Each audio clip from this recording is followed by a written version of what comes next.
little bit more about Kevin Warsh in my interview with President Trump. Why did he pick Kevin Warsh anyway? Take a listen, please. When did you know you wanted Kevin Warsh?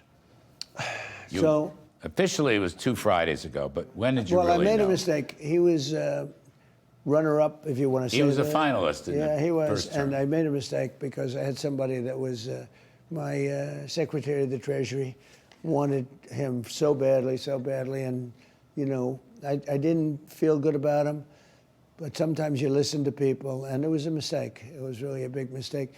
But I think we're going to do something that's really spectacular. And then Biden renewed him, which was shocking to me. That was bad, because Biden renewed him. I said, oh, boy, this is lousy, because if I win, I'm going to inherit this guy for a period of time. Can I just raise one point? And all he has to do is lower interest rates. Interest rates should be lower. You know, every point is $600 billion. Think of that. $600 billion. All he has to do, if we went down 2 points, we don't have a deficit anymore. And that's without cutting. And it's just a paper charge. When you think about it, it's a paper charge. We should be the lowest interest rate in the world. The reason I bring up the Switzerland, because we should be lower than everybody. You know, Switzerland's like just about the lowest. If I charged them tariffs, they would not be doing very well.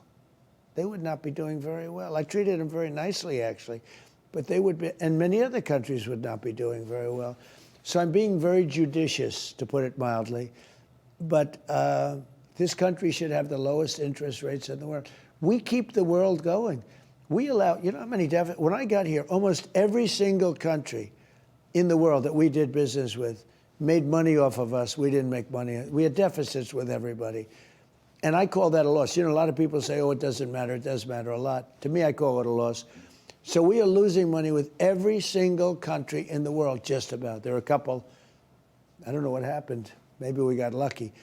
But we had the worst negotiators. And we had presidents that were lousy business people. And, you know, I liked Ronald Reagan, but Ronald Reagan was bad on trade. Everybody has problems. He was not good on trade. He allowed Japan to come in and Germany to come in. But we both like him. And he was a good president, but he wasn't good on trade. I cut my teeth with him.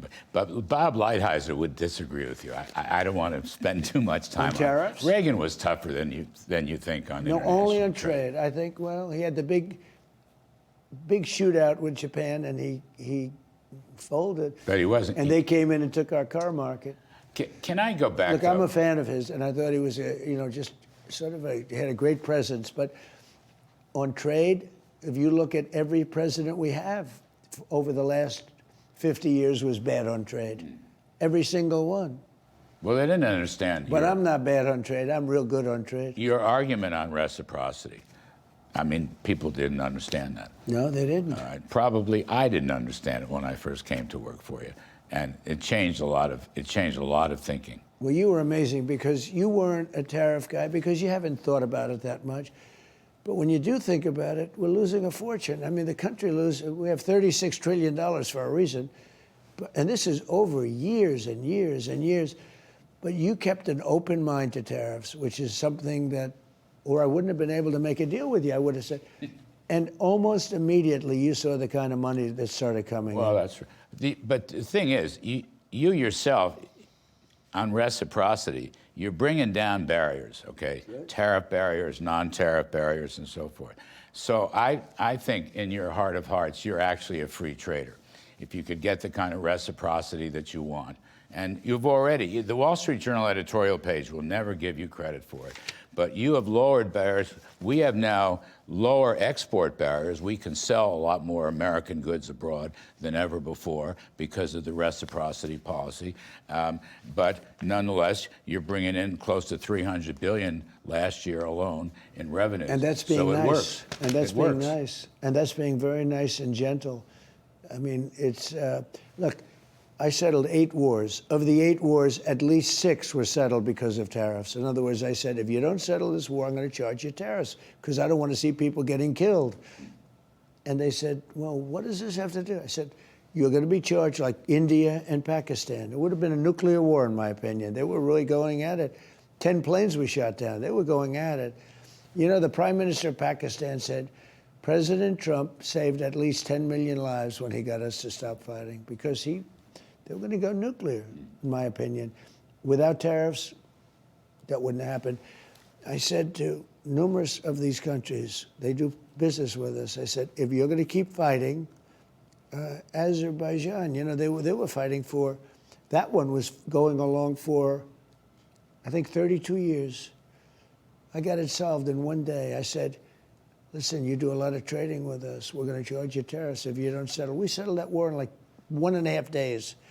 If I didn't know it, so it gives us tremendous national security. That's the point. So we're waiting for a big decision in the Supreme Court. The Supreme Court should take I hope so. I just don't know. I hope Tariffs so. are economic tool, but they're a national security tool. Totally. You just did the India deal, 18%. Hopefully they won't be buying oil from Russia. But that's another example They were of buying foreign a lot, policy. and now they're buying very little. They cut way back, and I just gave them a little bit of a push.